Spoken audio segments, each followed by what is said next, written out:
Sirajganj road বাসী কর্তৃক আয়োজিত বৈষম্য বিরোধী ছাত্র আন্দোলনের শহীদদের আত্মার মাগফিরাত কামনা এবং আহতদের সুস্থতা কামনা। দেশে একটা বিশ্ববিদ্যালয় আছে, তার নাম জামাতে ইসলামী।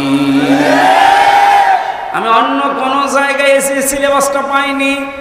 আপনি যা যা করেছেন সবগুলো পয়েন্ট আকারে ওখানে লেখা লাগে।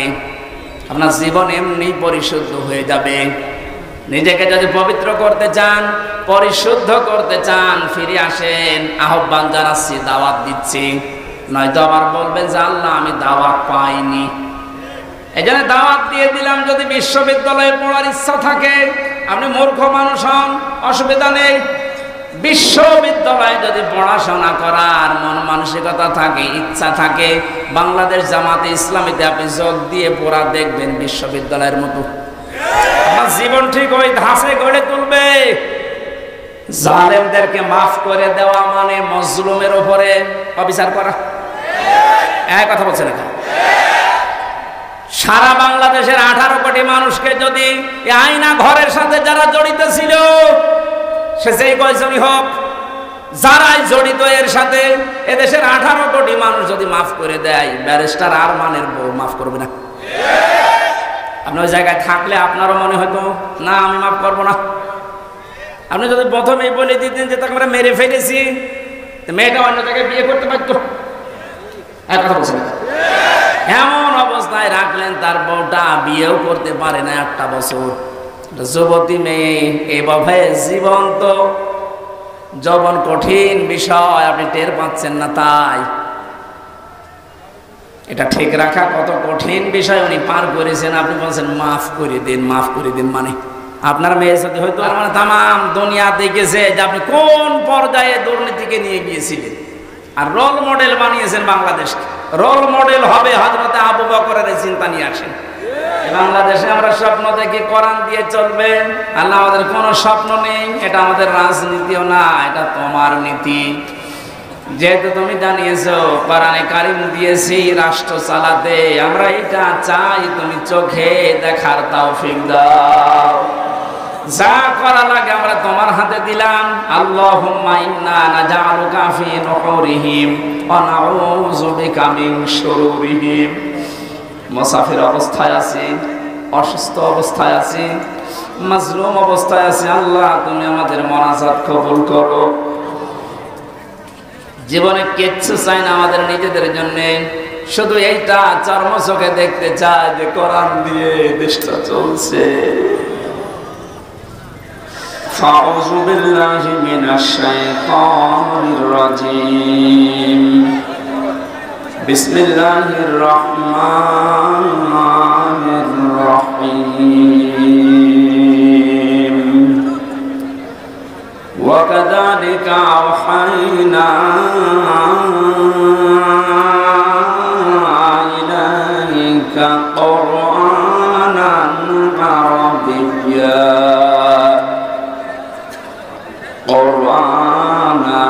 আরাবিয়্যা লিতুনযিরা উম্মাল কুরা ওয়া মান হাওলাহা ওয়া তুনযিরাল ইয়াওমাল জাম'i লা রাইবা ফীহি ফারিকুন ফিল জান্নাতি ওয়া ফারিকুন ফিস সাঈর। সাদাকতা ইয়া রাব্বানা। আলহামদুলিল্লাহ, সিরাজগঞ্জ জেলার সরঙ্গা থানার অন্তর্গত সিরাজগঞ্জ রোড বাসী কর্তৃক আয়োজিত বৈষম্য বিরোধী ছাত্র আন্দোলনের শহীদদের আত্মার মাগফিরাত কামনা এবং আহতদের সুস্থতা কামনায় তাফসীরুল কোরআন মাহফিলে মঞ্চে বসা উলামায়ে কেরাম, সামনে বসা মুসলমান ভাইরা, পর্দার আড়ালের সম্মানিত মা এবং বোনেরা, প্রশাসনের ভাইরা, আর বলা লাগছে না, কারণ এটা না হলেও এখন চলছে। 5 তারিখের এই পর থেকে আজকের এই 1 তারিখ পর্যন্ত প্রায় 26-27 দিন হয়ে গেল। এই 26 দিনে যতগুলো অনুষ্ঠান করেছি একটাতেও কোনো পাহারাদার হিসাবে প্রশাসনের কাউকে লাগে না, অথচ কোনো জায়গায় বিশৃঙ্খলা হয়েছে আমি শুনিনি। তার মানে এর আগে এই যে 14 জায়গায় পারমিশনের নামে যে বিরক্ত করা হতো আমাদের, এটা একটা ষড়যন্ত্র। কোরআনে কারীম যেন মানুষ শুনতে না পারে, এর কাছে আসতে না পারে, তার একটা দুর্বিসন্ধি চলছিল। ওইভাবে যদি বারবার বিরক্ত করা হয়, মানুষ আস্তে আস্তে কোরআনের পথ থেকে সরে যাবে। এ বুদ্ধি দিয়েছিল উনি যে বলছিলেন আমার কুষ্টিয়ার একজন, এই লোকটা। এই 15 বছর বহু বুদ্ধি দিয়েছে, তার ভেতরে এই লোকটা একজন। আল্লাহ ধরা শক্ত ধরা ধরেছে ওইরকম। সুতরাং প্রশাসনের ভাইরা যারা এসেছেন আজকে, সবাইকে নিয়ে আল্লাহর দরবারে শুকরিয়া জানাই, যিনি আমাদেরকে কোরআন শোনার জন্য একটা শান্ত পরিবেশ তৈরি করে দিলেন। যদিও এখন শান্ত থাকার কথা না, কারণ এখন বৃষ্টি কাদার সময়, কখন বৃষ্টি নেমে পড়ে বলা যায় না। আল্লাহ আমাদের কিছু সময় যেহেতু এই পরিবেশ ফিরিয়ে দিয়েছেন, বলেন আলহামদুলিল্লাহ। এটা এখন সাধারণ অনুষ্ঠান না, এটা একটা ইবাদত।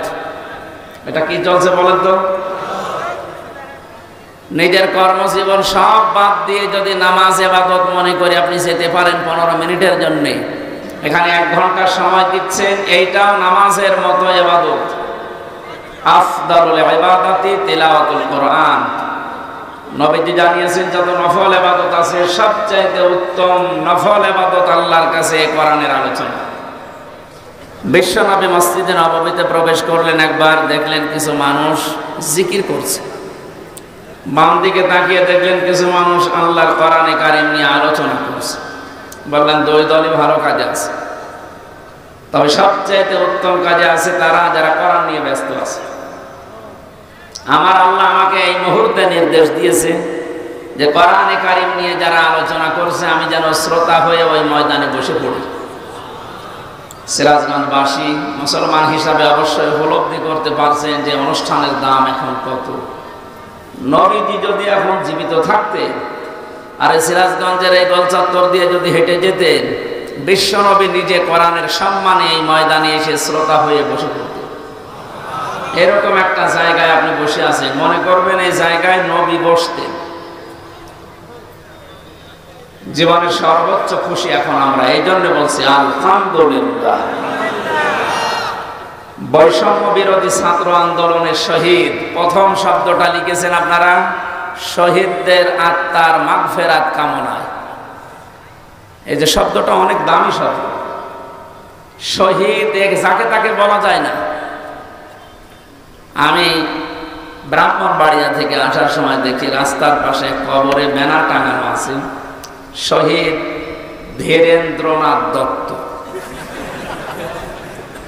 হ্যাঁ, এই যে কোরআন শরীফ আমার সামনে, সত্য কথা বলছে।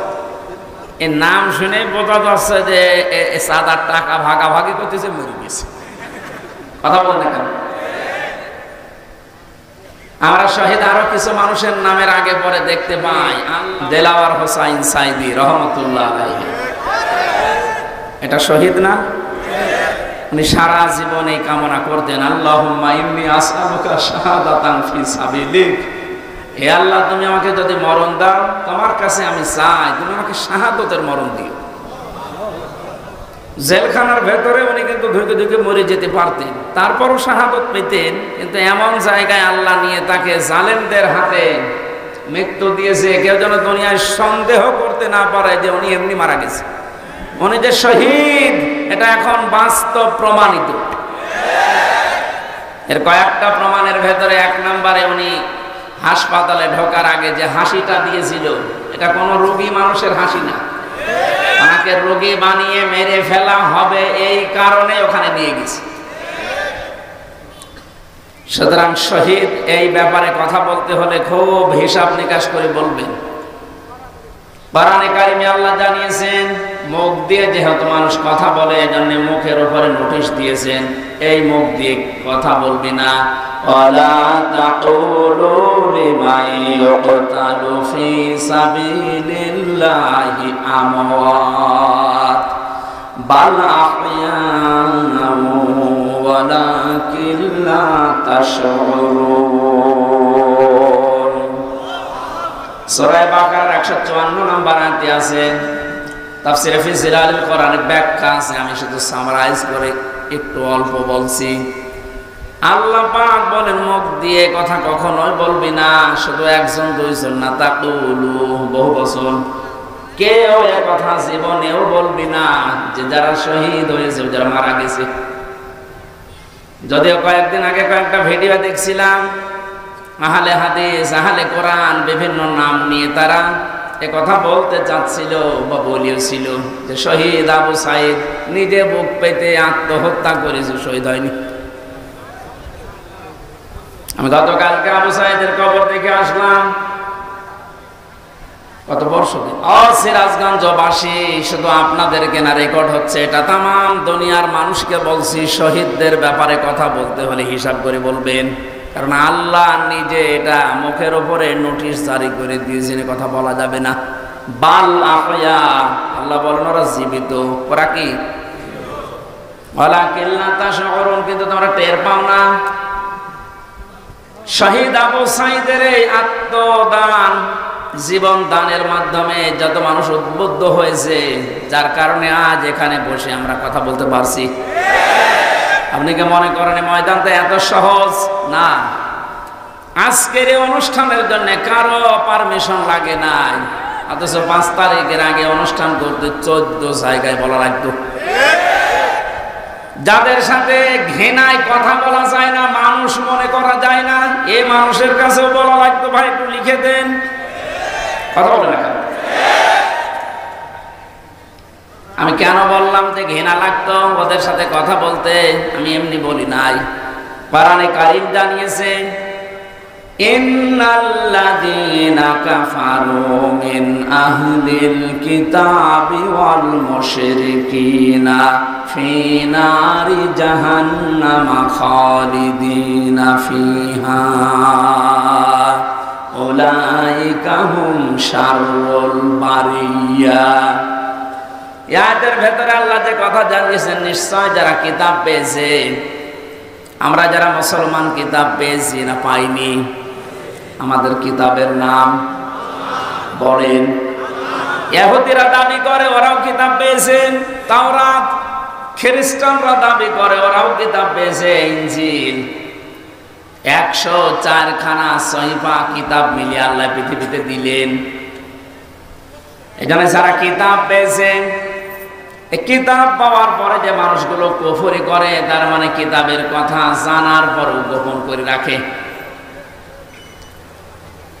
মুশরিক যারা পৃথিবীতে, এই মানুষগুলো জাহান্নামে থাকবে চিরকাল। যত সৃষ্টি আল্লাহ বানিয়েছেন, সব চাইতে বড় খারাপ সৃষ্টি আল্লাহ তাদের নাম উল্লেখ করেছেন। আমরা তো তাই দেখেছি, কোরআন আমরাও পেয়েছি। আমাদের মতো নামধারী মুসলমান যাদের কাছে অনুমতি নেওয়া লাগতো, এরাও পেয়েছে। কথা বললে না কেন?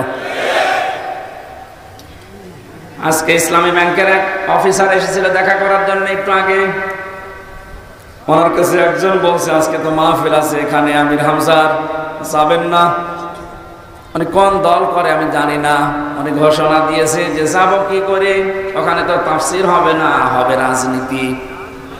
আপনি কথা বলতে পারলেন? আমি কোরআনে মানুষ উল্টাপাল্টা ধারণা করবে আমার কথা শোনার পরে, জন্য আমি আয়াত, পারা, পৃষ্ঠা, লাইন, রুকু, সূরার নাম, তাফসীরের নাম সব বলে দেই, যে আপনি বাড়িতে মিলিয়ে দেখেন আমার কথা কোরআন হাদিসের বাইরে যায় কিনা। এরপরেও যে লোকটাই কথা বলেছে যে ওখানে ওয়াজ হবে না, তাফসীর হবে না, রাজনীতি হবে, রাজনীতি কি ওয়াজের বাইরে?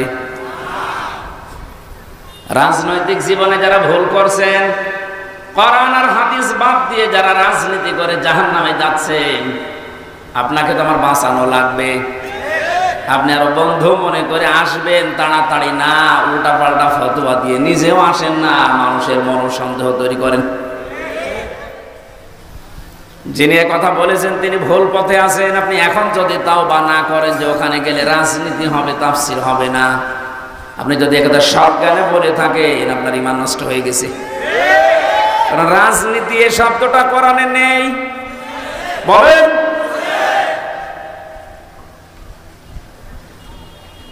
শুধু তাসবিহ আদায় করার জন্য, শুধুমাত্র নামাজ পড়ার জন্য, জিকির করার জন্য যদি আল্লাহ আমাদেরকে বানাতেন, তাহলে পুরা কোরআন শরীফে প্রায় 9 জায়গায় কথাটা আছে, সাব্বাহা লিল্লাহি মা ফিস সামাওয়াতি ওয়া মা ফিল আরদ।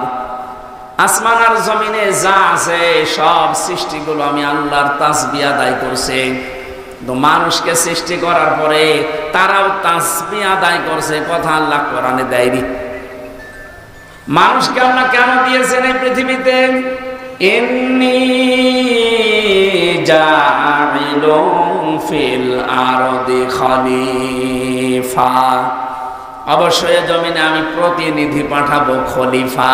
কি পাঠাবো বলেন বলেন? কেন সৃষ্টি জগতের নাম বললেন? যে জমিন আসমানে যা আছে সবাই আল্লাহর তাসবিহ পড়ছে, আর মানুষ বানানোর আগেই তিনি বললেন আমি জমিনে পাঠিয়েছি খলিফা। এই আয়াত দুইটা সামনে রাখলে বোঝা যায় মানুষকে জিকির করার জন্য, তাসবিহ পড়ার জন্য আল্লাহ বানায়নি, আল্লাহ বানিয়েছে প্রতিনিধি হিসাবে। আপনি প্রতিনিধি হিসাবে যদি এসে থাকেন, আপনার যদি ওই যোগ্যতা না থাকে, তাহলে প্রতিনিধি আপনাকে অবশ্যই নির্বাচিত করা লাগবে। কথা বলে দেখেন, এটা প্রতিনিধি নির্বাচিত করা লাগে। আল্লাহ যেটা করে দেখিয়েছেন, এই এদিকে তাকান, এই নির্বাচিত, নির্বাচন, এই শব্দগুলো কোরআনে কারিম থেকে নেওয়া। আল্লাহ পাক বলেন, হুয়াজতাবাকুম ওয়া মা জাআলা আলাইকুম ফিদ-দীনি মিন হারাজ। তিনি আল্লাহ যিনি তোমাদেরকে নির্বাচিত করেছেন। কি করেছেন? নির্বাচিত কখন করা হয়? যখন নির্বাচন হয়। 15 বছর তো নির্বাচনই হয়নি, তো নির্বাচিত কিভাবে হলো? তার মানে যারা ছিল সব অনির্বাচিত। নির্বাচিত যেন করা যায় সেজন্যই তো ফিট লাগবে। সমান সমান ফিট না হলে আপনি নির্বাচিত করবেন কি করে? আমিরে জামাত ডাক্তার শফিকুর রহমান এইটাই তো জানাতে যাচ্ছে জাতির কাছে, যে যারা দায়িত্বে আছে তাদেরকে একটু সময় দেন, তারা এই ফিল্ডটা তৈরি করে দিক। এটা ছিল না বলে তো আপনি আন্দাজে অনির্বাচিত, নির্বাচিত বলে আপনি ঘোষণা দিতেন। ফিল্ড যদি তৈরি না হয়, আপনি তো আবার ওইভাবে দিনের ভোট রাতে করে বলবেন আমিও নির্বাচিত। 4-5 দিন আগে এদেরকে দিয়ে একটা ষড়যন্ত্র চলছিল। নির্বাহী আদেশের মাধ্যমে আইন মন্ত্রণালয় থেকে যারা দায়িত্বে আছে, বিনা ভোটে, বিনা নির্বাচনে 900 ভোটে যে মানুষগুলো আন্দাজে নির্বাচিত হয়েছি বলে ঘোষণা দিয়েছিল, একবারে উপজেলা চেয়ারম্যান, মেয়র সব বাদ দিয়ে দিয়েছে। ওই মানুষগুলো শুরু করেছিল, না আমরা তো নির্বাচিত। কিসে নির্বাচিত? তোমাকে ফেক তৈরি করেছিলে। আমার তো মনে হয় এদেরকে যারা সাহায্য সহযোগিতা করেছে এই ভোটে দাঁড়ানোর মাধ্যমে নাম দিয়ে, এরাও অপরাধী, কারণ এরা নির্বাচিত করতে দেয়নি। এজন্য এ দল আছে, ও দল আছে, সব দিকে আছে। জাতীয় পার্টির নাম ধরে বলছি, এদের শাস্তি আরো বেশি হওয়া দরকার। কেউ রাজি হয় না, আর তুমি আগে আগে চলে গেলে মানে। আল্লাহ বলছেন হুয়াজতাবাকুম, তিনি নির্বাচিত করেন। নির্বাচন না হলে উনি নির্বাচিত করবে কি করে? আর নির্বাচিত করার জন্য আল্লাহ প্রতিনিধিদের মাধ্যমে এটা তৈরি করেছেন। আমরা এখন নির্বাচিত করব কাদের, সেই কথা আল্লাহ কোরআনে দিয়েছেন। আমার নিজেরও মনে হচ্ছে যা বলছে সবই তো রাজনীতি। আসলে এটাই রাজনীতি। আপনি যেটা করতেন কোরআন হাদিস বাদ দিয়ে, ওটা দুর্নীতি। আর আমি কোরআন দিয়ে যেটা প্রমাণ দিয়ে বলছি আপনাকে বাঁচানোর জন্য, এইটাই আসল রাজনীতি।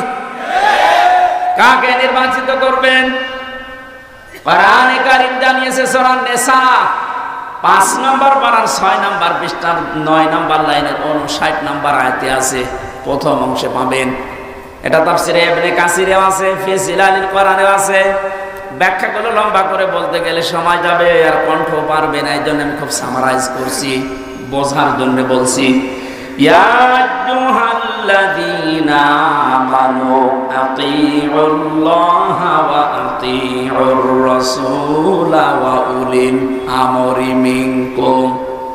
এখানে আলেম বসে আছে, যারা এখানে বসেন কোরআন হাদিস তারা একটু খেয়াল করবেন, যারা বসেন না তারা আরে অ্যাক্টিভ হবেন যেন বাড়িতে মিলাতে পারেন। আল্লাহ ডাক দিয়েছেন, ইমানদারেরা আমার আনুগত্য করো, আমার রাসূলের আনুগত্য করো। আর তোমাদের ভেতরে যারা উলিল আমর নেতৃত্ব দেয়, নেতা যারা, তাদেরকেও মেনে চলো। প্রশ্ন আমার এখানে, আতিউ এটা ফেল, ভার্ব, এটা ক্রিয়া। এই শব্দটা আল্লাহ নিজের নামে রাসূলের নামে দিয়েছেন, কিন্তু উলিল আমরের আগে দেয়নি। এই কথা বলেন এখানে শুধু জি বলা না, এটা নিয়ে যাওয়া লাগবে যা একটা বাড়িতে। তাহলে ওই যে লোক ইসলামী ব্যাংকের অফিসারের কাছে বলেছে যেখানে রাজনীতি হবে, ও জীবনের কথা বলবে না। আতিউ শব্দটা আল্লাহ নিজের নামে রাসূলের নামে দিলেন, উলিল আমরের আগে দেয়নি। কেন দেয়নি? কারণ আল্লাহ রাসূলকে মানা লাগবে, কোনো প্রশ্ন করা যাবে না। কথা বলেন না কেন? কিন্তু উলিল আমর যদি মেনে চলতে হয়, যেহেতু ওনারা আল্লাহকে তো আপনি এখানে পাচ্ছেন না, রাসূলকে পেয়েছিলেন কিন্তু এখন নেই, কিয়ামত পর্যন্ত তো উনি আসবেনও না, কিন্তু উলিল আমর তো আসবে। এই জন্য উলিল আমরকে যদি আপনি মেনে চলতে চান, দেখতে হবে উপরে বর্ণিত এই দুইটা আছে কিনা, আল্লাহ রাসূলকে ওই লোকটা মেনে চলে কিনা।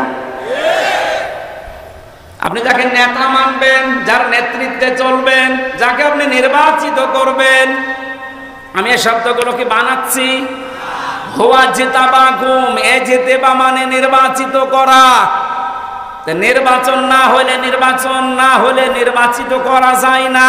আল্লাহ তাহলে নির্বাচনের মাধ্যমে নির্বাচিত করেছেন আমাদেরকে। কোটি কোটি মানুষেরা উম্মত হওয়ার জন্য আশা পেশ করেছিল, আকাঙ্ক্ষা, কিন্তু আল্লাহ তাদের বাছাই করেনি। আল্লাহ শুধু আমাদের মতো মানুষগুলোকে উম্মতে মুহাম্মদী নির্বাচিত করেছেন। সুবহানাল্লাহ বলতে পারেন?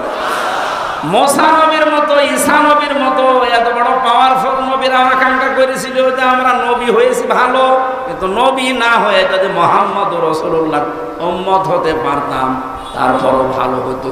আল্লাহ বলেন না? একজনেরটা কবুল হয়েছিল হযরত ঈসার, এজন্য তিনি আসবেন দুনিয়ায় আবার নবী হয়ে না, উম্মত হয়ে। মুসা নবীর মতো এত বড় নবীর দোয়া কবুল আল্লাহ করেননি যে না তোমারটা হবে না। আপনি টের পাচ্ছেন যে নির্বাচিত হয়ে আমরা কত দামি জায়গায় আছি। বাংলার মুসলমানেরা, আজকে এই ওয়াজটা যদি আপনি বাড়ি নিয়ে যেতে না পারেন, এরকম ওয়াজ 1 বছর পরে একদিন না, প্রতিদিন 24 ঘন্টা হলেও আপনার কোনো কাজ হবে না। এই জন্য আতিউ শব্দটা আল্লাহ দেওয়ার কারণে আল্লাহ রাসূলকে মানতে গিয়ে আপনি কোনো প্রশ্ন করতে পারবেন না, বুঝে আসুক আর না আসুক। হয়তো আপনার স্বল্প জ্ঞানে বুঝে আসছে না, কথা বলেন না কেন? আল্লাহ আপনার চাইতে ভালো বোঝে না, বোঝে না? কিন্তু উলিল আমর যারা, এদেরকে মানতে হলে মাস্ট বি, অবশ্যই দেখা লাগবে লোকটা আল্লাহ রাসূলকে মেনে চলে কিনা। যদি মেনে চলে তাকে মানা ফরজ, যদি মেনে না চলে তাকে মানা হারাম।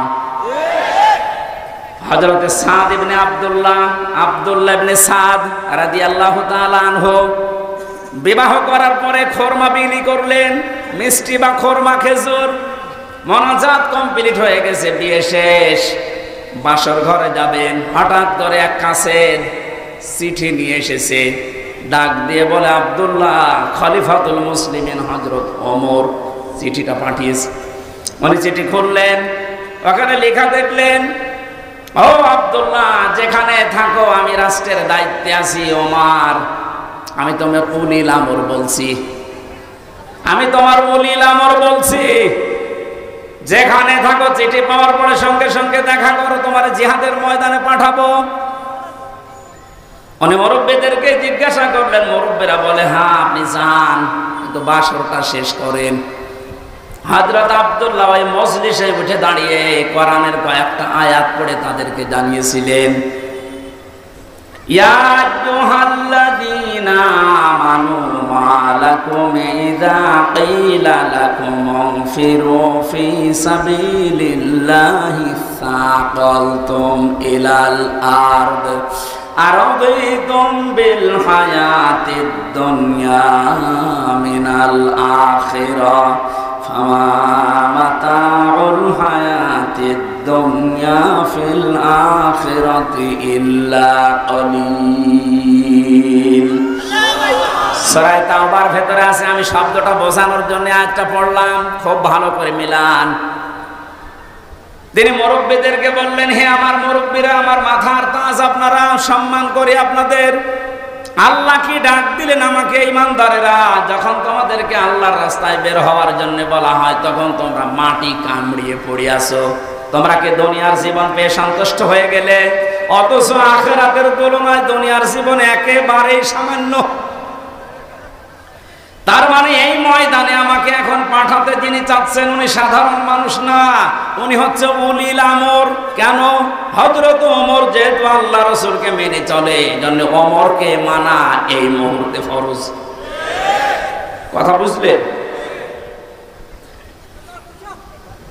আজ আমাদের বাস্তবতা যদি আমরা এভাবে মিলাতে পারতাম যে আল্লাহ রাসূলকে যে মেনে চলে আমরা তাকে নির্বাচিত করব, আল্লাহ রাসূলকে যে মেনে চলে না ও আমার বাবা হলে ওকে আমি নির্বাচিত করব না, কারণ এটা দুনিয়ার বিষয় না, এটা সম্পর্ক আখিরাতের সাথে।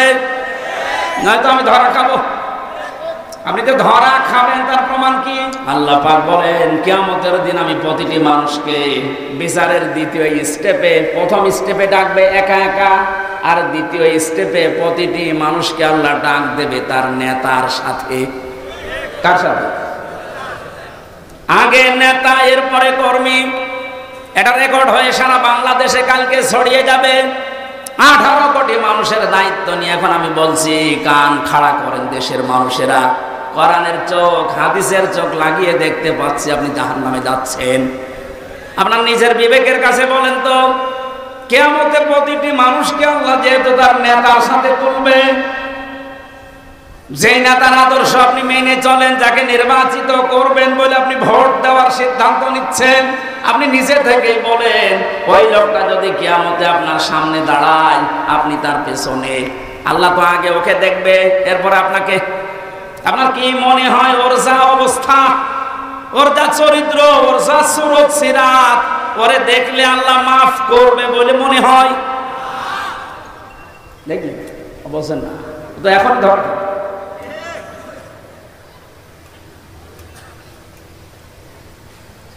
আপনি নিজে এখনই বললেন যে আমি যার পেছনে আছি, অন্তত যাকে নির্বাচিত করতে চাই বলে সিদ্ধান্ত নিচ্ছি, ভোট দেব বলে আমি মনে মনে করছি, এই লোকটার সাথে কিয়ামতে আল্লাহ ডাকলে আমারে মাফ করবে না, নিজে বলল। তাহলে ও ধরা খেয়েছে। কেরা বললো গো? হাত তোলেন তো।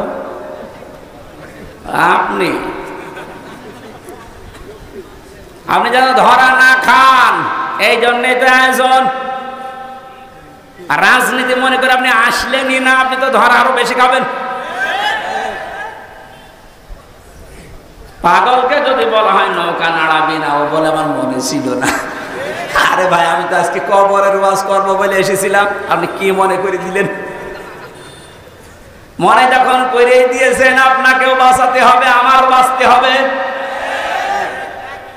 এই জন্য উলিল আমর মানার ক্ষেত্রে খুব সতর্ক। এটা দুনিয়ার বিষয় না, এটা রাজনীতি মনে করবেন না, এটা আপনার আখিরাত জড়িত।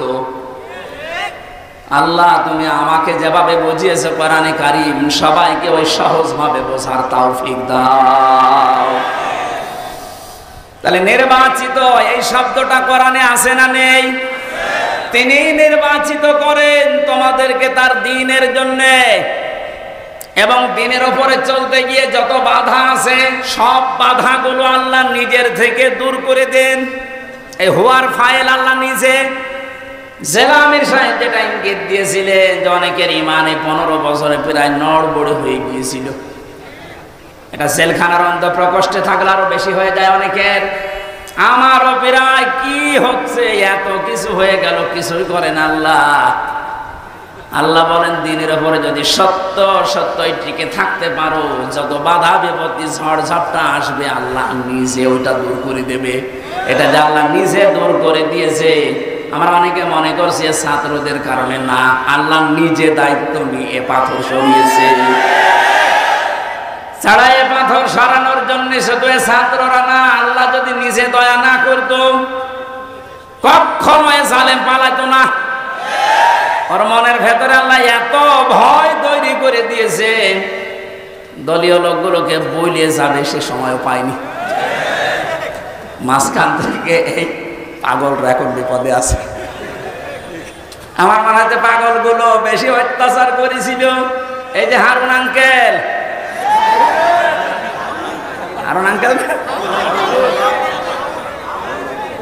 ওনার নাম এখন সারা পৃথিবীতে জানে, 3 ইঞ্চি। কি নাম দিয়েছে, মহিলারাও 3 ইঞ্চির খবর নেই। মেয়ে লোক সেও বলে 3 ইঞ্চি, ধরা পড়েছে। 5 তারিখের পর থেকে আজকের এই 31 তারিখ পার হয়ে আজকের 1 তারিখ পর্যন্ত বারবার ঘোষণা দেখেছে আমাদের অভিভাবক যিনি, শুধু বাংলাদেশের না, গোটা পৃথিবীর ইসলামী আন্দোলনের অভিভাবক তিনি এখন ডাক্তার শফিকুর রহমান।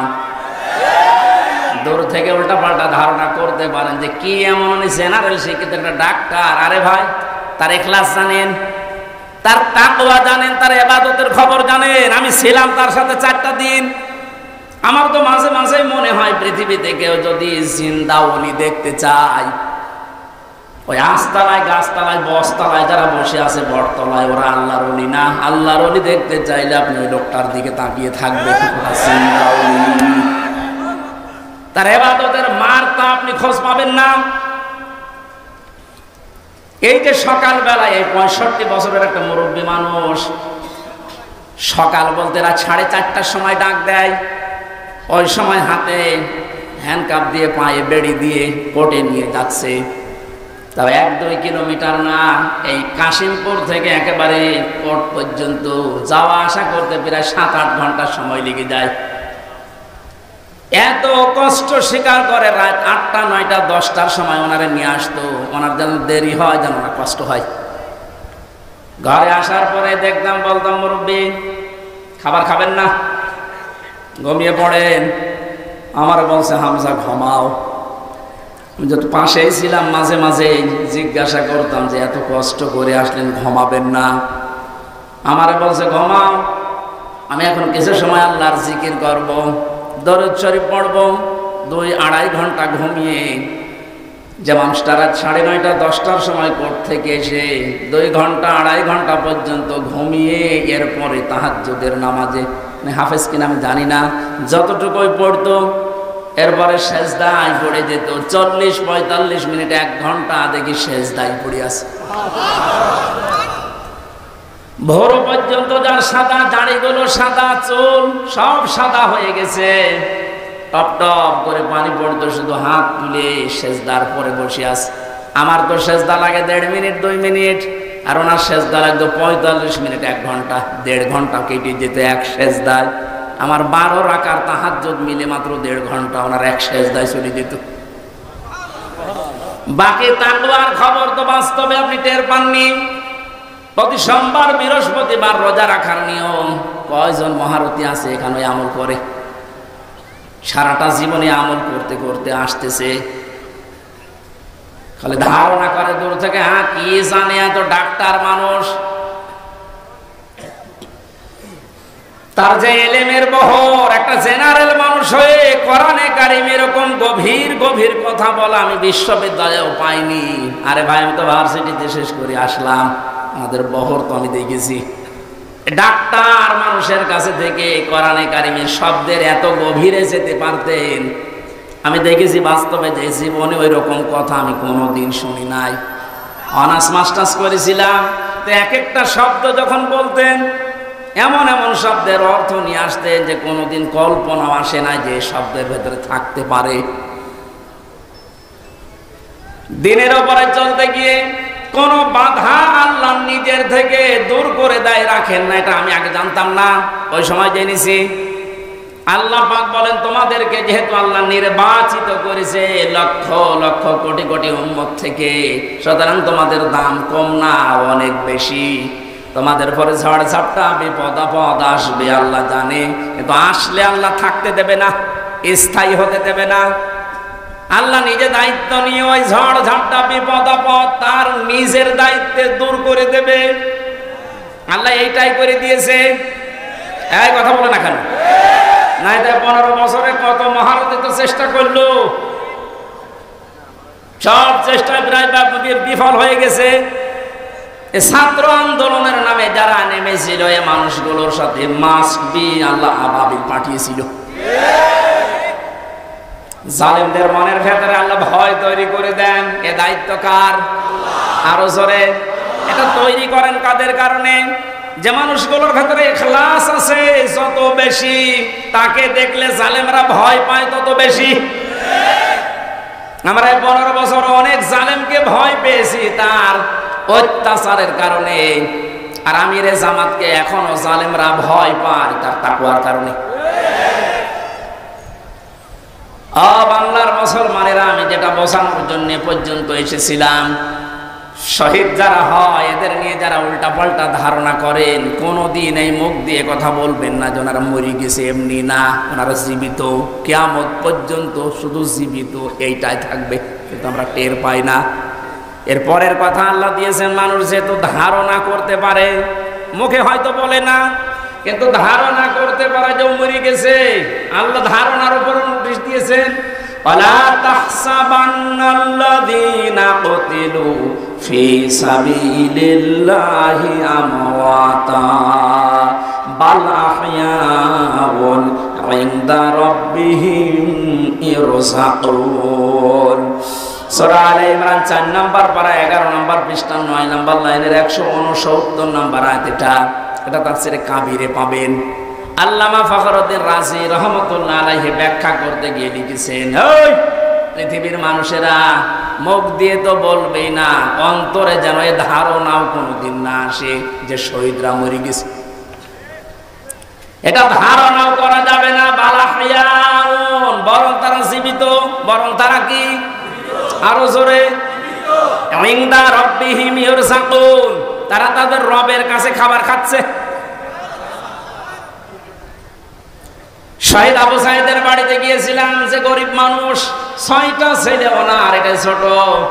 ওনার বাবা মারে বলছিল যে অবস্থায় ওদের বাড়ি ঘর দেখলাম, আমার মনে হয় 3 বেলা পেট পুরে খাবার খাওয়ার মতো পরিবার না। আল্লাহ তার জীবনটা এত বেশি পছন্দ করেছিলেন, সাধারণভাবে মরণ দেয়নি, এত সাহস তার বুকের ভেতরে দিয়েছিলেন, জালেমদের সামনে জীবনটা দিয়ে শাহাদত বরণ করে কিয়ামত পর্যন্ত জান্নাতি খাবার খাবে। কোন সন্দেহ নেই যে কিয়ামত পর্যন্ত আল্লাহ খাওয়াবে। কারণ যেহেতু মরে না, জীবিত থাকে, আর জীবিত থাকলে খাওয়া লাগে। খাওয়া লাগে না? আর খেলে রক্ত গোশত তৈরি হয়। খাবার খেলে মানুষের রক্ত গোশত তৈরি হয়। ওই দিন আমার মাহফিল, দিন রাতের বেলা গিয়েছিলাম ওখানে, রাত 9:30টার পরে অনুষ্ঠান ছিল আমার গাইবান্ধার গোবিন্দগঞ্জে। ওখানে এসে উঠলাম, জেলা আমির সাহেব এসে আমার বলছে, আমির হামজা, 1 মাস আগে এখানে সাব্বির নামে একামতে দিনের একজন, ওকে মেরে ফেলা হয়েছে। 1 মাস পরে ওর কবর খুঁড়ে কবর ভেঙে গেছে বৃষ্টিতে। দেখলাম ওর কবরের ভেতর থেকে তাজা রক্ত পাওয়া যাচ্ছে। সিরাজগঞ্জবাসী, আল্লাহর কসম করে বলছি, কোরআনের আয়াত আমি 100% বিশ্বাস করি। শাহাদত বরণ করলে সত্যি এরা কিন্তু মরে না, এরা জীবিত। আর জেগে থাকলে যেহেতু খাওয়া লাগে, আর খেলে মানুষের রক্ত গোশত চর্বি চামড়া তৈরি হয়। 1 মাস পরে এই জন্য কবর ভেঙে যাওয়ার পরে দেখা যাচ্ছে ওর রক্ত টাটকা রক্ত। তার মানে আল্লাহ 1 মাস তাকে না খাওয়িয়ে রাখে নাই। না খাওয়িয়ে রাখলে তো পাওয়া যেত না। কথা বলেন না কেন? একটা বাস্তব আর একটা প্রমাণ দিচ্ছি হাদিস। হযরতে হামজা রাদিয়াল্লাহু তাআলা আনহু, তার একটা ছোট্ট মেয়ে ছিল। সে শহীদ হওয়ার পরে নবীজির কাছে এসে বলেছিল, ভাই আমার বাবা যে শহীদ হয়েছে, আপনার মুখে আমি শুনেছি কোরআনে আছে যে শহীদরা মরে না, জীবিত, ওরা নাকি জান্নাতে ঘুরে বেড়ায়। আমার বাবা যে শহীদ হয়েছে জীবিত, আমি এটা দেখতে চাই। নবীজি বললেন, বোন আমার কি করে দেখাবো এখানে তোমাকে? হঠাৎ করে ছোট মেয়েটা আকাশের দিকে তাকিয়ে বলছে, আব্বু আমি এখানে। নবীজি বলছেন, বোন কাকে ডাক দাও? বলছে, আব্বু ওই যে পাখা লাগিয়ে কার সাথে যেন উঠতেছে। বিশ্ব নবী বলেন, বোন আমার ওটা দুনিয়া না, ওটা জান্নাতের ভেতরে তোমার বাবা জান্নাতের পাখি হয়ে উঠতেছে। এই লোকটাকে 70 টুকরা করা হয়েছিল, এক লজ্জায় স্থান কেটে 3 টুকরা করেছে, বিভিন্ন জায়গায় ছড়িয়ে ছিটিয়ে দিয়েছে, উহুদের ময়দানে, পাহাড়ি এলাকায়। সাহাবায়ে কেরাম তার লাশ টুকরা টুকরা গুলো এনে যখন এক জায়গায় করলেন, কয়েকটা টুকরা আর পাওয়া যায়নি, এমন দূরে দূরে তারা ফেলে দিয়েছে। নবীজি নিজের চাদরটা দিয়ে হযরতে হামজাকে ঢেকে দিলেন, মাথা থেকে হাঁটু পর্যন্ত ঢেকেছিল হাদিস এটা, পার বেরিয়ে থাকে, ঢাকা যায় না।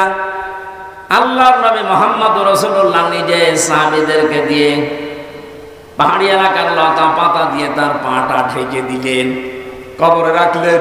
যেহেতু জানাজ তার জন্য কাফন দাফনের জন্য ধোয়ানোর কোনো লাশ ধোয়ানোর সিস্টেম নেই, শহীদরা মরে গেলে ধোয়ানো লাগে না, যেভাবে ইন্তেকাল করবে শাহাদত বরণ করব ওইভাবেই কবরে দেওয়া লাগবে, কারণ কিয়ামতের দিন উনি ওইভাবে আল্লাহর সামনে উঠে দাঁড়াবে। আপনি যদি দেখবেন আবু সাঈদ কিয়ামতে যখন উঠবে 4টা গুলি লেগেছে যেখানে যেখানে, ওইটা নিয়ে দাঁড়াবে ঠিক ওইভাবে। আল্লাহ জিজ্ঞাসা করবে, আবু সাঈদ তোমার শরীরে এতগুলো গুলি, রক্তের দাগ কেন? বলবে, আমি সালেমদেরকে হটানোর জন্য, মানুষের অধিকার প্রতিষ্ঠার জন্য চেষ্টা চালিয়েছিলাম, শেষ পর্যন্ত সালেমরা আমার বুকে, আমার পেটে, আমার মুখের উপরে গুলি লাগিয়েছে। যে সমস্ত জায়গায় গুলি লেগেছে ওই জায়গাগুলো একেবারে জিন্দা নিয়ে তোমার সামনে আমি হাজির হয়ে গেছি। হযরতে হামজাকে আল্লাহর নবী কবরে রাখলেন। এই ডিসকাস হচ্ছে কেন? শোনা যাচ্ছে না? ডাক দিয়ে বলেন হামজাকে, রব্বুল আলামিন এই যে আমার চাচাকে আমি কবরে রাখলাম, এখন পর্যন্ত আমার চাচার উপরে আমি রাজি আছি, খুশি আছি। মাবুদ আমি তোমার গোলাম হয়ে বলছি, তোমার রাসূল হয়ে দাবি করছি, আমার চাচা হামজার উপরে তুমি রাজি হয়ে যাও। নবীজি বলেন, যদি আমি রাজি হয়ে গেছি, আল্লাহ তুমি রাজি হয়ে যাও, আল্লাহ দেরি করবে? দেরি যে করে না, এই আয়াতটার প্রমাণ তাফসিরে পেয়েছি আমি। ওনাকে কবর দেওয়ার 30 বছর পর কবরটা ভেঙে গিয়েছিল। মদিনা একটা ঢল হওয়ার কারণে দেখে রক্ত ভেসে আসতেছে পানির ভেতরে। ওই সময় হযরতে হামজার সাথে যারা ছোট বয়সে যুদ্ধ করেছিল তারা এখন মুরব্বী হয়ে গেছে। রক্ত অনুসন্ধান করতে করতে গিয়ে দেখে 30 বছর আগে মুহাম্মদুর রাসূলুল্লাহর চাচা হযরতে হামজাকে ওরা যেখানে যেখানে আঘাত করেছিল তরবারি দিয়ে, ওই জায়গাগুলো দিয়ে ফিনকি দিয়ে রক্ত বের হচ্ছে। বাংলার মুসলমানেরা ভালোভাবে মিলান, আল্লাহ যে আহয়াউন দিয়ে শেষ করেননি, ইনদা রাব্বিহিম ইরযাকুন, তারা তো জীবিত এবং খাবার খায়। উনি যে খাবার খেয়েছে তার প্রমাণ 30 বছরের তাজা রক্ত। কথা বলেন না কেন? এই জন্য কোনোদিন এই ধারণা করবেন না যে যারা শহীদ হয়ে গেল এরা মরে গেছে, বলবেন তো নাই, ধারণা করা যাবে না। এই শহীদদের আত্মার মাগফিরাত আল্লাহ ওদেরকে এমনিতেই মাফ করে দিয়েছে। কারণ কি? ওয়ালিয়াকুলামাল্লাহুল্লাযীনা আমানু ওয়া ইয়াত্তাখিযা মিনকুম শুহাদা আল্লাহু লা ইউহিব্বুয যালিমিন। রব্বুল আলামিন বলেন, কিছু মানুষকে আমি সাধারণভাবে মরণ দিতে চাই না, যার ঈমান এবং যার অ্যাক্টিভিটিস কাজকর্ম আমার কাছে পছন্দ হয়, ওই মানুষটাকে আমি আল্লাহর শাহাদাতের মরণ দিয়ে ধন্য করে দেই। আর জেনে রাখো আয়াতের শেষের কথা, আল্লাহু লা ইউহিব্বুজ জালিমিন, কোন জালেমকে আমি ভালোবাসছি না, বাসবো না। এটা মোজারে বর্তমান ভবিষ্যৎ, প্রেজেন্ট ফিউচার। এজন্য জালেম ছাড়া তাদের কপাল বড় খারাপ। আপনার দুনিয়াও শেষ, আখিরাত তো শেষই। আমি দোয়া করলেও হবে না জালেমদের জন্য, কারণ আল্লাহু লা ইয়াহদিল কওমাজ জালিমিন, জালেমদেরকে আল্লাহ হেদায়েত দিচ্ছে না, দেবে না। আমরা আর চাই করে যেন জালেম হয়ে না যায়। এই শব্দটা যেহেতু খুব গুরুত্বপূর্ণ, জালেম। আজ অনেক জালেম বিদায় নেওয়ার পরে এখন অনেকে নব্য জালেম হওয়ার জন্য চেষ্টা চালাচ্ছে। গতকালকে চুয়াডাঙ্গার একটা খবর শুনলাম, আমি কোরআনের আয়াতের সাথে মিলিয়ে আশ্চর্য হয়ে গেছি। জালেম বিদায় নিল, এ জালেম আসলো কোত্থেকে? সূরা বাকারার 114 নম্বর আয়াতটা। এই এদিকে তাকা। ওমান আযলামু মিম্মান মানাআ মাসাজিদাল্লাহি আইয়ুযকারা ফীহা ইসমুহু ওয়া সাআ ফী খারাবিহা ইলা আখিরি আয়াত। কোরআনে কারীম থেকে দার্স দিচ্ছিল, এক জালেম এসে বলছে এটা বন্ধ করো, এটা মসজিদের ভেতরে রাজনীতি চলবে না। আমি মিলিয়ে দেখলাম কোরআনে কারিমের আয়াত আল্লাহ মনে হয় ওর নাম দিয়েই নাযিল করেছে। আমান আসলাম, আল্লাহ বলেন বড় জালেম দেখতে চাও?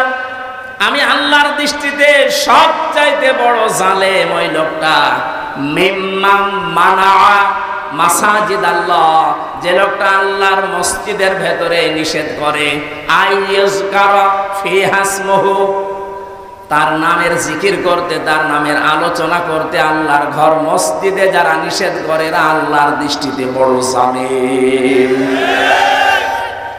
আমরা মনে করছি জালেম হয়তো বিদায় হয়ে গেছে, না, এখনো নব্য জালেম তৈরি হচ্ছে। এজন্য জালেম যদি কেউ হয়ে থাকেন, বুঝে হন আর না বুঝে হন, থামেন, আপনার কপালে আগুন লাগবে।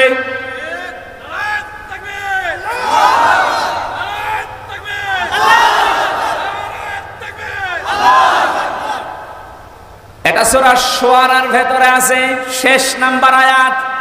আল্লাহ বলেন অতি শীঘ্রই জালেমরা তাদের পরিণতি, তাদের আশ্রয়স্থল দেখতে পাবে। এই জালেমরা যেমন আজ দেখতে পাচ্ছে, এত বড় দরবেশ কেউ দেখলাম জুলুম করার ফল কি? দাড়ি কেটেও বাঁচতে পারে না। আল্লাহ বলেন জালেমদেরকে আমি ধরি, কারণ জালেমের বিরুদ্ধে আমার মামলা। কার মামলা? শব্দটা লক্ষ্য করেছেন? জালেমের বিরুদ্ধে হামজা মামলা দেবে না, জালেমের বিরুদ্ধে মামলা দেবে কে?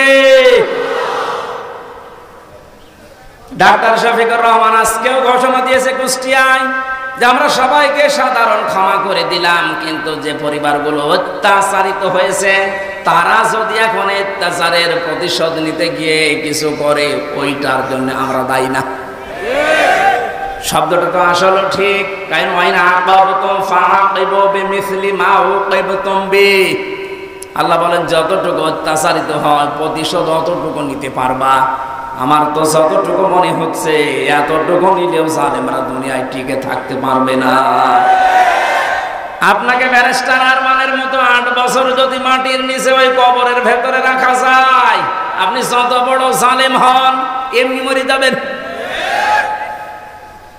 আল্লাহ তো বলেছে যতটুকু করেছে অতটুকু করো, আপনি পারবেন।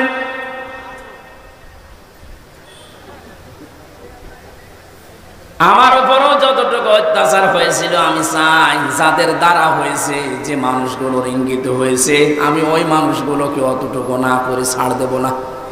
যে যা বলুক না, এখন যতটা না মাফ করে দেন না, কিসের মাফ?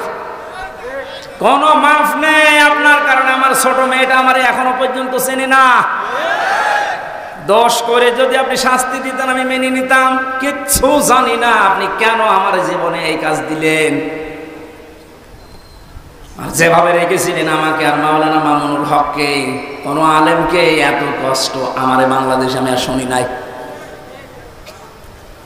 আপনি আমার মতো একটা ছোট মানুষকে 24 ঘন্টা তালাবদ্ধ রেখে মনে হচ্ছে আমি ফাঁসির কন্ডেম ছেলে আছি, কত বড় অপরাধী। অথচ যে মামলাও দিয়েছিলেন, শাস্তি দিলেও 3 মাসের বেশি আপনি রাখতে পারেন না। এটা মূল্য চুরি মামলা। জালেমদেরকে মাফ করে দেওয়া মানে মজলুমের উপরে অবিচার করা। এক কথা বলছেন এখানে। সারা বাংলাদেশের 18 কোটি মানুষকে যদি আয়না ঘরের সাথে যারা জড়িত ছিল, সে যেই কয়জনই হোক, যারাই জড়িত এর সাথে, এদেশের 18 কোটি মানুষ যদি মাফ করে দেয়, ব্যারিস্টার আরমানের বউ মাফ করবে না? আপনি ওই জায়গায় থাকলে আপনারও মনে হতো না আমি মাফ করবো না। আপনি যদি প্রথমেই বলে দিতেন যে তাকে আমরা মেরে ফেলেছি, মেয়েটা অন্য জায়গায় বিয়ে করতে পারত। এক কথা বলছেন। এমন অবস্থায় রাখলেন তার বউটা বিয়েও করতে পারে না 1টা বছর। যুবতী মেয়ে এভাবে জীবন্ত, যৌবন কঠিন বিষয়, আপনি টের পাচ্ছেন না। তাই এটা ঠিক রাখা কত কঠিন বিষয় উনি পার করেছেন। আপনি বলছেন মাফ করে দিন, মাফ করে দিন, মানে আপনার মেয়ের সাথে হয়তো এ কথা তো দুনিয়ার বিষয় না। জালেম যারা জুলুম করছেন আজ এবং নব্য জুলুম করার জন্য যারা প্রস্তুতি নিচ্ছেন, আপনি কিন্তু নিজের কপালে আগুন লাগাচ্ছেন। আল্লাহর ঘরের ভেতরে যদি আল্লাহর নাম, আল্লাহর কোরআনের কথা কেউ বলতে নিষেধ করে, এটা দুনিয়ায় সব চাইতে বড় জালেম।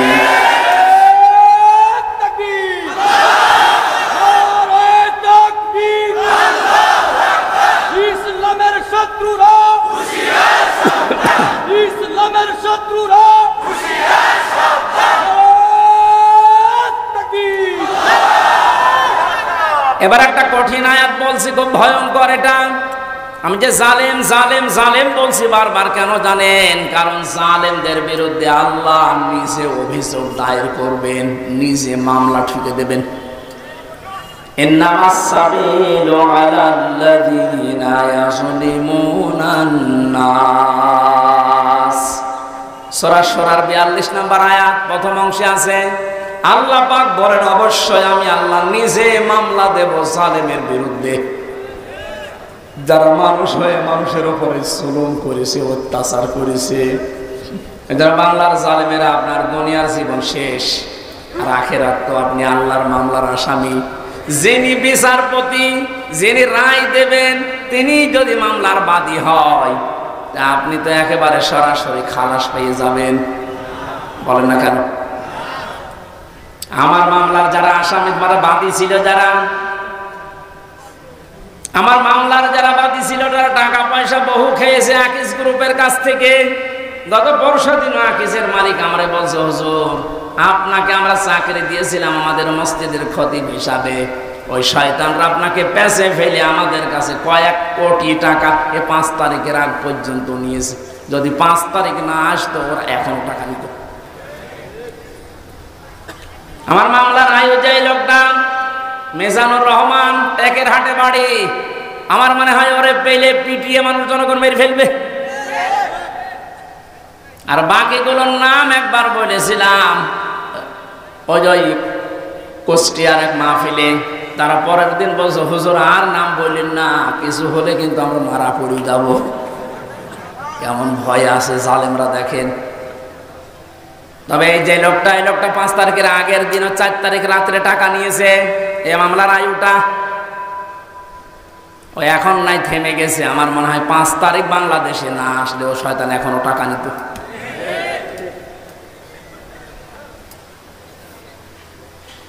আপনারা তো আল্লাহর মামলার আসামি। আমার মামলা গত বৃহস্পতিবারে সব ঢিসমিস হয়ে গেছে, খারিজ করে দিয়েছে।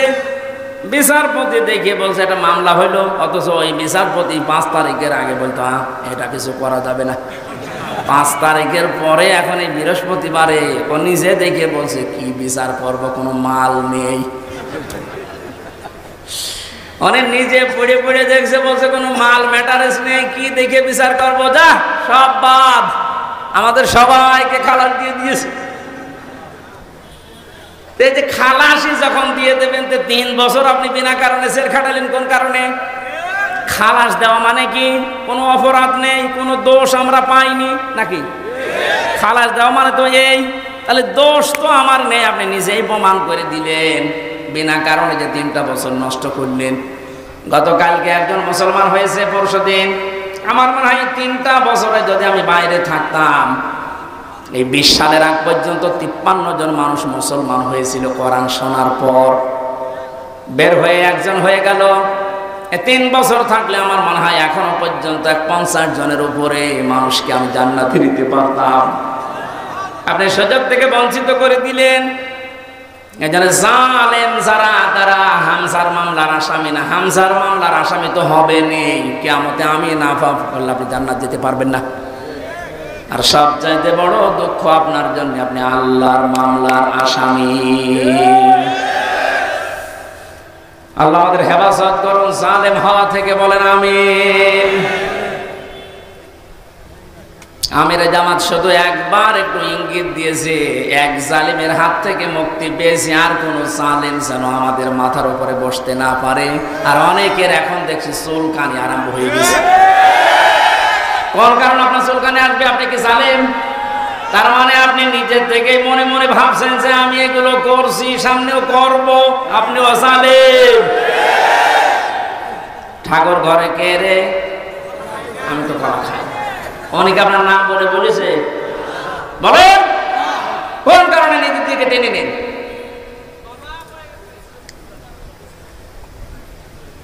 পাপ যদি পূর্ণ হয়ে যায় তখন কিন্তু আল্লাহ আর ছাড় দেয় না। ওয়ালা ইয়াহসাবান্নাল্লাযীনা কাফারু আন্নামা নুমলি লাহুম খায়রুল লিআনফুসিহিম ইন্নামা নুমলি লাহুম লিয়াজদাদু ইসমা ওয়া লাহুম আযাবুম মুহিন। কাফেররা ধারণা করে আমাদের চেয়ার যে বসে আছি, ক্ষমতার চেয়ার, এর নরম চড়ম নেই, এটা মনে হয় আল্লাহ ভালোবেসে আমাদেরকে দিয়েছে। আল্লাহ বলেন না, ওরা মনে করে আমাদের কল্যাণের জন্য চেয়ার, আমরা যা করছি সবই তো বৈধ। আল্লাহ বলেন তোদেরকে তোদের পাপের বোঝাটা পরিপূর্ণ। শয়তানগুলোর পরামর্শ এটা করেছিল, শয়তান এখন সব ডিম খাচ্ছে, সবগুলো ডিম খাচ্ছে, পচা ডিম। কথা বলে না কেউ? লিয়াজদাদু ইসমা, ওদের পাপের বোঝা 5 তারিখের আগ পর্যন্ত পূরণ হয়নি। যেই করেছে 1 তারিখে, 4 তারিখের ভেতরে আল্লাহ সব কমপ্লিট করে দিয়েছে। আল্লাহুম আযাবুম মুহিন, ওদের জন্য অপমানজনক শাস্তি। এর চাইতে আর কত অপমান হবে বলেন?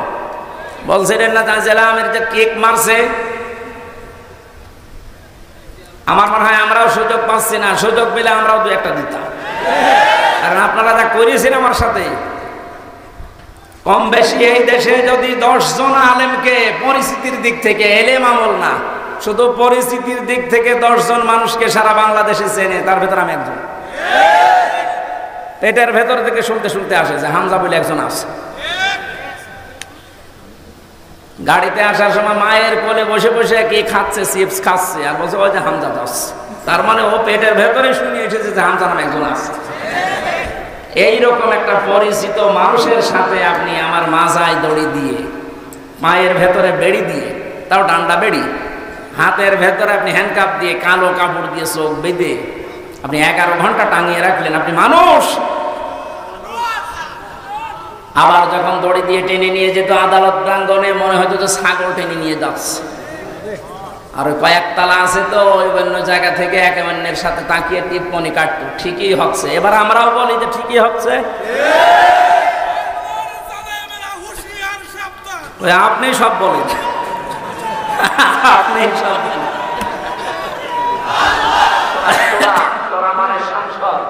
মানে কি? যেহেতু সংসদ নির্বাচন সামনে আসছে, সংসদ নির্বাচন করার জন্য যে 7টা পদ্ধতি আছে, 7টা দেখে দেখে নেতা নির্বাচন করা যায়, ওই কথাগুলো আল্লাহ সূরা সূরার ভেতরে দিয়েছেন। আমরা মাত্র একটা আয়াত পড়েছি, আয়াতের নাম্বারও 7। কত? আমরা সব কিছু বাদ দিয়ে সরাসরি কোরআনের আয়াতে যাচ্ছি। আল্লাহ পাক বলেন ওয়াকাযালিকা আওহাইনা ইলাইকা, আমি এইভাবে করে হে নবী আপনার প্রতি ওহী নাজিল করেছি। এই আয়াত নাজিল করা দেখে বোঝা যাচ্ছে এর আগে আল্লাহ বিভিন্ন নবীদের উপরে ওহী দিয়েছিলেন নাকি? ধারাবাহিকতায় বিশ্ব নবীও পেয়েছেন। আল্লাহর নবীকে আল্লাহ যেটা দিলেন কুরআনান আরাবিয়্যা, নবীকে যে আল্লাহ ওহী দিয়েছেন তার নাম আরবি কোরআন। কি কোরআন? এই ভাষাটা যেহেতু আমাদের মাতৃভাষা না, এই জন্য আমাদের কাছে একটু কঠিন লাগে। কিন্তু পৃথিবীতে সবচেয়ে সহজ ভাষা আল্লাহ জানিয়েছেন আরবি ভাষা। ওহী যেহেতু কোরআনে কারীম আরবি ভাষায় এসেছে, মুসলমানেরা আমাদেরকে এখন ইমানের দাবি অনুযায়ী আরবি ভাষায় শুদ্ধ করে কোরআন শিখতেই হবে, মাস্ট বি। আমি অনেক পীর সাহেবের মুরিদ, অনেক ইসলামী আন্দোলনের ভাইদেরকেও দেখেছি কোরআনে কারীমের কাছে যে ওরা দুর্বল। শুদ্ধ করে কোরআন পড়া বোঝার যে সিস্টেমগুলো চালু আছে, এটা 100 এখন আমাদের ফলো করা লাগবে। আমি যতটুকু দেখতেছি প্র্যাকটিক্যাল লাইফে যে রিপোর্টগুলো পূরণ করা হয়, প্রতিদিন 3 আয়াত 5 আয়াত 10 আয়াত আপনি যা পড়বেন শুদ্ধ করে পড়বেন, বুঝবেন এবং ওটা লিখে রাখবেন। এই সিস্টেম যদি কেউ 4 মাস 6 মাস 1 বছর পালন করতে পারে, আস্তে আস্তে তার শুদ্ধ হয়ে যাবে। আর এটা হওয়ার জন্য দেশে একটা বিশ্ববিদ্যালয় আছে, তার নাম জামাতে ইসলামী। আমি অন্য কোন জায়গায় এসে সিলেবাসটা পাইনি। আপনি যা যা করেছেন সবগুলো পয়েন্ট আকারে ওখানে লেখা লাগে। আপনার জীবন এমনি পরিশুদ্ধ হয়ে যাবে। নিজেকে যদি পবিত্র করতে চান, পরিশুদ্ধ করতে চান, ফিরে আসেন। আহ্বান জানাচ্ছি, দাওয়াত দিচ্ছি। নয়তো আবার বলবেন যে আল্লাহ আমি দাওয়াত পাইনি। এই জন্য দাওয়াত দিয়ে দিলাম। যদি বিশ্ববিদ্যালয়ে পড়ার ইচ্ছা থাকে, আপনি মূর্খ মানুষ হন, অসুবিধা নেই। বিশ্ববিদ্যালয়ে যদি পড়াশোনা করার মন মানসিকতা থাকে, ইচ্ছা থাকে, বাংলাদেশ জামাতে ইসলামীতে আপনি যোগ দিয়ে পড়া দেখবেন বিশ্ববিদ্যালয়ের মতো। আপনার জীবন ঠিক ওই ধাঁচে গড়ে তুলবে। একটা মানুষ সব দিক থেকে পারদর্শী হয়, অথচ লোকটা দেখেন ডাক্তার। আজকে কুষ্টিয়াতে ভাষণ দেওয়ার সময় তিনি উদাহরণ দিচ্ছিলেন, উনি কিন্তু একটা সার্জন ডাক্তার, অপারেশন করতেন। তার মানে ডাক্তারি লাইনে উনি সর্বোচ্চ। কোরআনে কারীমের লাইনে তো আমি নিজে দেখেছি তার জ্ঞানের বহর এবং শুদ্ধ। হাদিসের লাইনে উনি পাণ্ডিত্য অর্জন করেছে অনেক আমাদের মতো হাজারো আলেমের চাইতেও বেশি। ইংরেজিতে বক্তব্য দিচ্ছে। অনেকে আছে ইংরেজি বক্তব্য দূরের কথা, ইংরেজির নাম শুনলে ভয় পায়। কথা বলছে না কেন? চারিদিক থেকে জ্ঞান অর্জন করার জন্য লোকটাকে যে জায়গা থেকে তুলে নিয়ে এসেছিল আল্লাহ, ওখানে যদি এতদিন থাকতেন বড় নাস্তিক হয়ে যেতেন ইনুর মতো। সেখান থেকে আল্লাহ তুলে এনে কত বড় দায়িত্ব দিয়েছে তার মাথার উপরে। এই জন্য এই বিশ্ববিদ্যালয়ে আপনিও ভর্তি হতে পারেন, এখনো সুযোগ সময় আছে।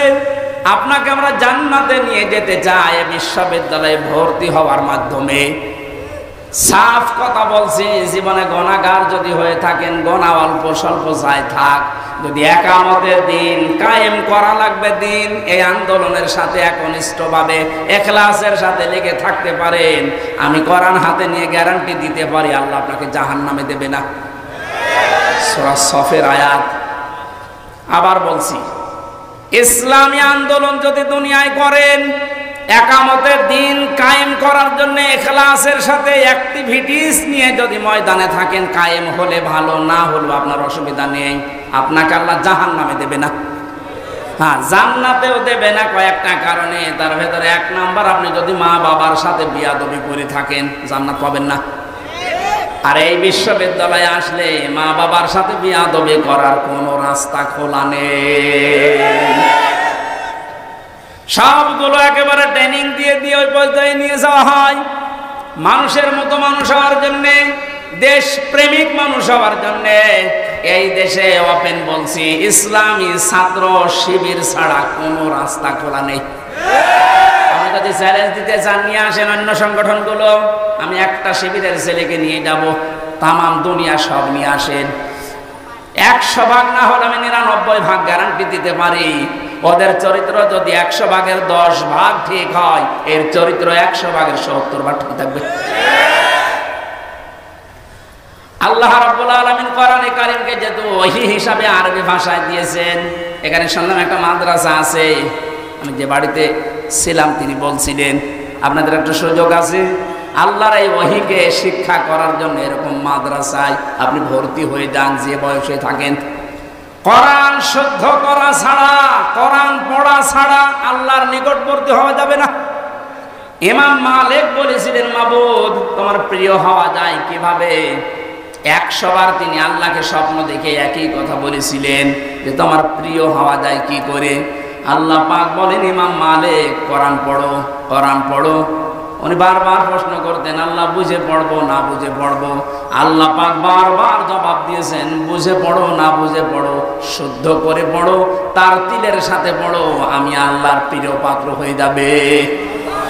যেন আমরা যেহেতু মালিকের প্রিয় হতে চাই, যেন আমাদের শুদ্ধ করে মাস্ট বিয়েটা পড়া শেখাই লাগবে। আল্লাহ রাব্বুল আলামিনের পরে বলেন, লিতুনযিরা উম্মাল কুরা ওয়া মান হাওলাহা। হে নবী, এই কোরআন দিয়ে আপনি মক্কার এবং মক্কার আশেপাশে যা আছে, এই আশপাশ বলতে তামাম দুনিয়া বুঝিয়েছেন আল্লাহ। তাফসীর ইবনে কাসিরে লিখেছে, ওমান হাওলাহা মানে সমগ্র পৃথিবী। সুতরাং এখন নবী নেই, উনি থাকলে এই কাজটা করতেন। সৌদি আরব থেকে বাংলাদেশে এসে আপনাদেরকে সতর্ক করতেন। এই সতর্ক বাণী পড়া কোরআন শরীফে আছে 500টা। কয়টা? সবচেয়ে বেশি যেই বিষয়টা দিয়ে মানুষ সতর্ক হতে পারে তার নাম কিয়ামত। কারণ এইটার জবাবদিহিতা যতদিন পর্যন্ত আপনি উপলব্ধি করতে না পাবেন যে কিয়ামত হবে, আল্লাহ বলেন, তুনজিরা ইয়াউমাল জামিউ লা রাইবা ফি, ওই দিন সম্পর্কে সতর্ক করো যেদিন সম্পর্কে কোনো সন্দেহ নেই, সন্দেহের অবকাশ পর্যন্ত নেই। মানুষের জীবন পরিচ্ছন্ন হওয়ার জন্য 8টা মাধ্যম আছে, তার 1 নাম্বার মাধ্যম এইটা যে যত বেশি জবাব দিতে হবে, আল্লাহর দরবারে দাঁড়াতে হবে, এরকম টেন্ডেন্সি যত বেশি তৈরি করবে তার জীবন তত বেশি পরিচ্ছন্ন হবে। খলিফাতুল মুসলিমিন হযরত আবু বকর সিদ্দিক রাদিয়াল্লাহু তাআলা আনহুকে তার স্ত্রী উম্মে রোমানা ডাক দিয়ে বললেন, স্বামী আমার, বাইতুল মালে যিনি দায়িত্বে আছে খাজানচিতে, অর্থমন্ত্রীকে আপনি বলেন আগামী মাস থেকে যেন আগামী মাসের যে বেতন আছে ওটা যেন অ্যাডভান্স আমাদেরকে দিয়ে দেয়। উনি বললেন, কেন? ছেলে আপনার পায়েস খেতে চেয়েছে, পায়েসের টাকা আমাদের কাছে নেই। চলে গেলেন বাইতুল মালে, ডাক দিয়ে বললেন, আমার কিছু টাকা পয়সা লাগবে, যেহেতু এ মাসের টাকা আমি নিয়ে নিয়েছি, আগাম মাসের টাকা আমার অ্যাডভান্স দিয়ে দেন। বাইতুল মালে যিনি দায়িত্বে ছিলেন তিনি ওই রকমই তেল মারা মানুষ না।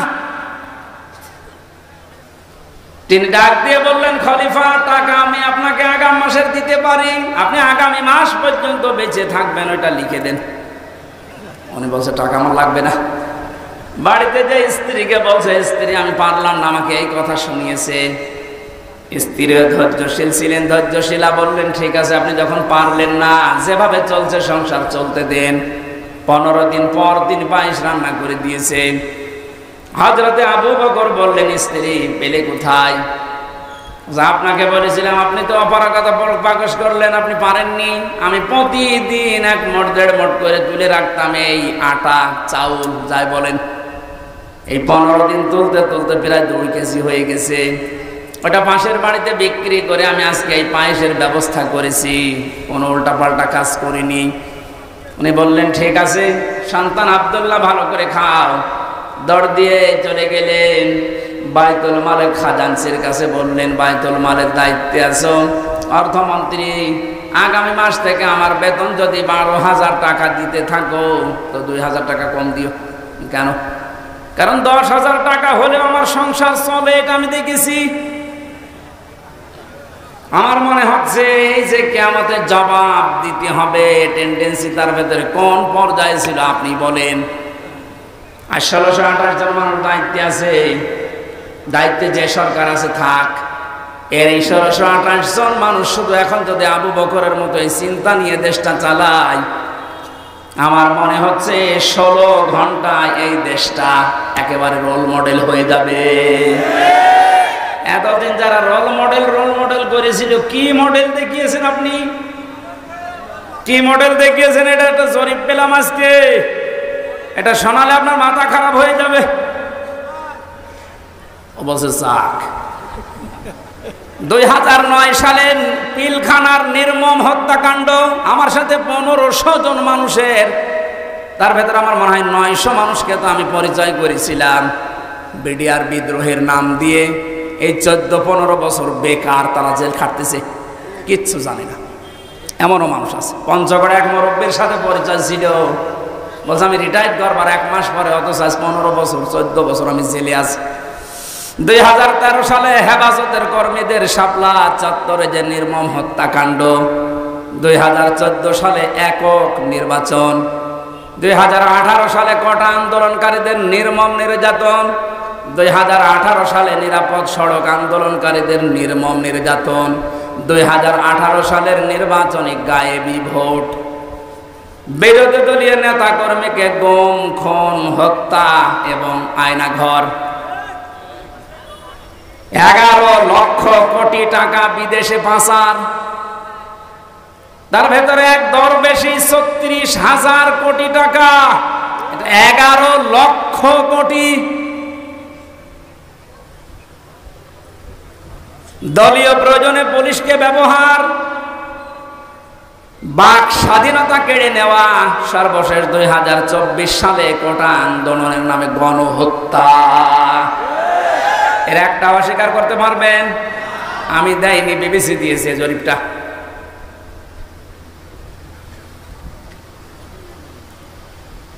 এই জন্যই তো বলছি 1628 জন মানুষ যদি এই বাংলাদেশে এখন হযরতে আবু বকরের এই মন নিয়ে দেশটা চালাতে পারে, আন্দাজে উল্টা পাল্টা টার্গেট দেওয়া লাগবে না। কি রোল মডেল বানিয়েছিলেন, এই যে জরিপ এখন সামনে আসতেছে। কত বড় দুর্নীতিগ্রস্ত একটা রাষ্ট্র হয়ে গেলে বাইতুল মোকাররমের ইমাম পর্যন্ত পালিয়ে যায়। একটা বড় মসজিদের খতিব, সে লোকটা পালিয়ে গেল, তার মানে কোন জায়গাটা বাকি আছে আপনি বলেন? কোন জায়গা বাকি? একটা মসজিদের খতিব যদি পালিয়ে যায়, আসলটা তো পালিয়েছে, মসজিদের খতিব পালিয়েছে, তার মানে তামাম দুনিয়া দেখেছে যে আপনি কোন পর্যায়ে দুর্নীতিকে নিয়ে গিয়েছিলেন। আর রোল মডেল বানিয়েছেন বাংলাদেশকে। রোল মডেল হবে হযরতে আবু বকরের চিন্তা নিয়ে আসেন যে আমার 8,000 10,000 টাকা হলে মাস চলে যায়, অর্থমন্ত্রী আগামী মাস থেকে তুমি 2,000 কম দিও। কিয়ামতে জবাব দিতে হবে। বিশ্বাস যত বেশি তৈরি হবে, আপনার জীবন পরিচ্ছন্ন হবে। ফারিকুন ফিল জান্নাতি ওয়া ফারিকুন ফিস সাঈর। একদল মানুষকে আল্লাহ জান্নাতে প্রবেশ করাবে, একদল মানুষকে জাহান্নামে দেবে। সুতরাং যাদেরকে জান্নাতে দেওয়ার ঘোষণা দিচ্ছেন, আল্লাহ যেন এই দলে শামিল হওয়ার তৌফিক দেন। আমিন, আল্লাহুম্মা আমিন। লা ইলাহা ইল্লা আনতা সুবহানাক ইন্নী কুনতু মিনাজ জালিমিন। ও মাবুদ, কোরআন কারীমের কথাগুলো শোনার জন্য মানুষগুলো এত পাগল, এদের উপরে তোমার খাস রহমত নাযিল করো আল্লাহ। এই আয়োজনে যদি খুশি হয়ে সওয়াব দিয়ে থাকো, আমাদের নবীদের রওজায় পৌঁছিয়ে দাও। তামাম দুনিয়ার মাঠের নিচে যত মানুষ ঘুমিয়ে গেল, আল্লাহ মাফ করে দাও। যে সমস্ত শহীদদের আত্মার মাগফিরাত এবং অসুস্থ মানুষদের সুস্থতায় কামনায় এই মাহফিলের আয়োজন, আল্লাহ তুমি সব দেখতে পাচ্ছ, সব শুনতে পাচ্ছ। ওদেরকে তুমি শাহাদাতের উচ্চ মর্যাদা দান করো। আহতদের তুমি শেফায়ে কামেলা আজরা নসিব করে দাও। এ বাংলাদেশে আমরা স্বপ্ন দেখি কোরআন দিয়ে চলবে। আল্লাহ, আমাদের কোনো স্বপ্ন নেই। এটা আমাদের রাজনীতিও না, এটা তোমার নীতি। যেহেতু তুমি জানিয়েছো কোরআনে কারিম দিয়েছি রাষ্ট্র চালাতে, আমরা এটা চাই তুমি চোখে দেখার তৌফিক দাও। যা করা লাগে আমরা তোমার হাতে দিলাম। আল্লাহুম্মা ইন্না নাজআলুকা ফি নুহুরিহিম ওয়া নাউযু বিকা মিন শুরুরিহিম। মুসাফির অবস্থায় আছি, অসুস্থ অবস্থায় আছি, মাজলুম অবস্থায় আছি, আল্লাহ তুমি আমাদের মোনাজাত কবুল করো।